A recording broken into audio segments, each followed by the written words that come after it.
வணக்கம். குருவே சரணம். உலகில் பிறந்த ஒவ்வொரு மனிதனும் ஜெயிக்க பிறந்தவர்களே. பிறகு எதற்கு ஜோதிடம்?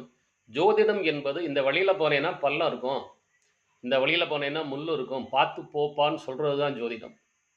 ஜோதிடம் என்பது அறிவியல் ரீதியான ஒரு விளக்கம். இந்த ஜோதிடத்துல நீங்க பிறந்த நேரத்த லக்னம், பிறந்த நட்சத்திரம், அந்த நட்சத்திரம் இருக்கக்கூடிய இடம் ராசி.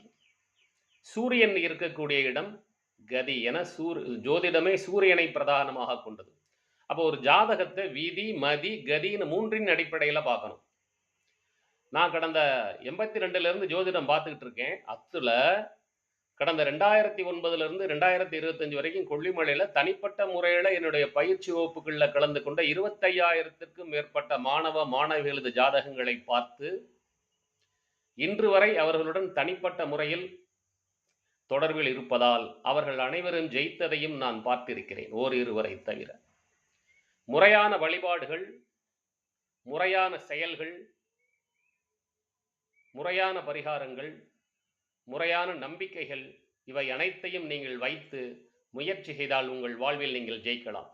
விதி என்ற அடிப்படையில் ஜோதிடம் 23 விதமாக பார்க்கப்பட வேண்டும். மதி என்ற அடிப்படையில் உங்கள் ஜாதகம் 23 விதமாக பார்க்கப்பட வேண்டும். கதி என்ற அடிப்படையில் உங்கள் ஜாதகம் 23 விதமாக பார்க்கப்பட வேண்டும். அத்துடன் மாந்தியை பார்க்க வேண்டும். இதையெல்லாம் பார்க்கையில் கண்டிப்பாக 3 இடங்களில் நீங்கள் ஜெயிப்பதற்கான, வாழ்க்கையில் உன்னத நிலையை அடைவதற்கான சூட்சுமங்கள் இருப்பதை கண்டறியலாம். முயற்சித்து பாருங்கள், வெற்றி பெறுங்கள். நீங்கள் விரும்பினால் என்னை தொடர்பு கொள்ளலாம். வெற்றி நிச்சயம், வெற்றி நிச்சயம், வெற்றி நிச்சயம். பண்டிட் எம்ஜிபி.